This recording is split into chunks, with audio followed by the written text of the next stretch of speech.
Hello everyone, তোমরা সকলে কেমন আছো? আশা করছি তোমরা সকলে খুব ভালো আছো। সকালে ঘুম থেকে উঠেই চলে এসেছি চা করতে। এখানে চা বসিয়ে দিয়েছি আর চা করে নিয়ে চলে আসলাম। ও আর আমি একসাথে চা খেয়ে সকালটা শুরু করব বলে। আর ওইদিকে মা স্নান করে পুজোর ফুলও তুলে নিয়ে চলে এসেছে। আমাদের বাড়ি থেকেই ফুলগুলো তোলা, বাড়িরই গাছ।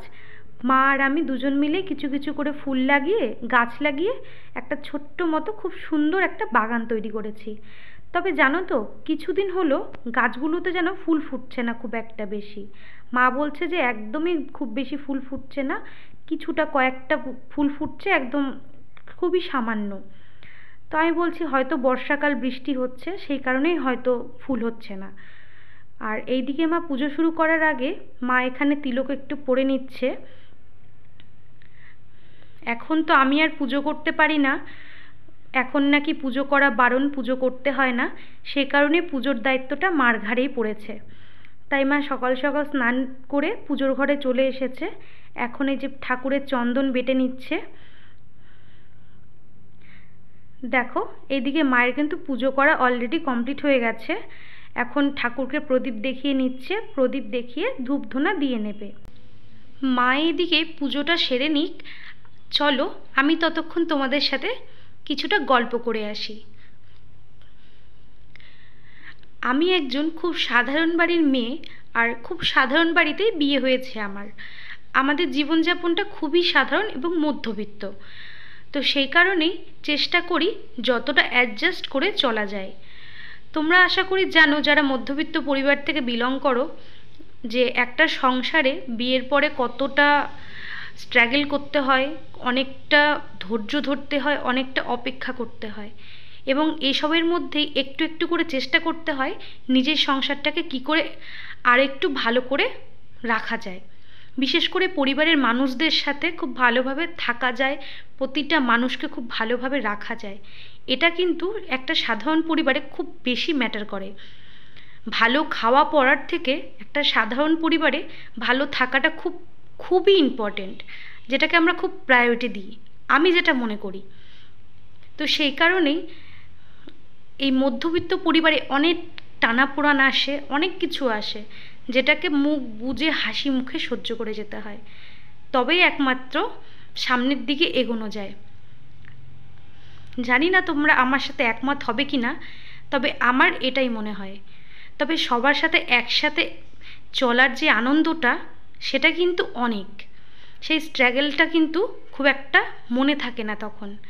তবে আমি মনে করি কষ্ট করলে আর ধৈর্য ধরলে একটা সময় ভগবান ঠিক তোমার দুঃখের দিনটা মুছিয়ে দেবে। বিয়ের পর থেকে আমাকেও অনেক স্ট্রাগল করতে হয়েছে। আর এই স্ট্রাগলটা যতটা মুখ বুজে করা যায়, ধৈর্য নিয়ে করা যায়, ততটাই স্ট্রাগলের পরে যেই অ্যাচিভমেন্টটা আসে, সেটা কিন্তু অনেকটাই বেটার আসে। আমার জীবনের অভিজ্ঞতা থেকে এটা আমি তোমাদের সাথে শেয়ার করলাম। তবে প্রথম থেকে এখন আমি অনেক ভালো আছি ভগবানের আশীর্বাদে আর তোমাদের সবার ভালোবাসায়। তো তোমাদের সাথে কথা বলতে বলতে এদিকে মার পুজো করাও হয়ে গেছে, আর এইদিকে ও জামা কাপড়গুলো কেচে রেখেছিল, আমি সেগুলোকে নিয়ে এসে এখন নেড়ে দিচ্ছি। আমি তো এখন তেমন খুব একটা বেশি ভারী কাজ করতে পারছি না, আর শরীরটাও ভীষণ ভারী হয়ে গেছে, বসে কাজ করতে নিলে ভীষণই প্রবলেম হয়। তো সেই কারণে ওই কাপড়গুলো কেচে দিল, আর আমি এখানে কাপড়গুলোকে মেলে দিচ্ছি। আমাদের এখানে কিছুদিন হলো ভীষণই বৃষ্টি হচ্ছে, এবেলা নয়তো ওবেলা, মাঝখানে তো টানা 3 দিন বৃষ্টি হয়েছে। মানে কাপড় চোপড় জমে যাচ্ছে, কাচা যাচ্ছে না, খুব বিরক্ত লাগছিল। আজকে রবিবার, সেই কারণে ও বাড়িতে ছিল, আমাকে বলল দাও জামা কাপড়গুলো ভিজিয়ে দাও, আমি বাড়িতে আছি, আজকে কেচে দিচ্ছি। সেই কারণে আমি জামা কাপড়গুলো ভিজিয়ে দিয়েছিলাম, আর ও এখানে স্নানের আগে কেচে দিয়েছে সব, আর আমি এখানে জামা কাপড়গুলো নেড়ে দিচ্ছি।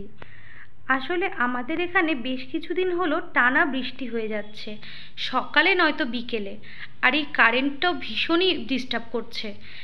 কিছুদিন হলো তো 3-4 দিন প্রতিটা রাতে রাত 1:30 থেকে 2টোর দিকে লাইন চলে যেত, আস্তে আস্তে ভোর 3টে, 3:30, অর্ধেক রাত থেকে দুজন মিলে জেগে বসে থাকতাম। কি করা যাবে আর।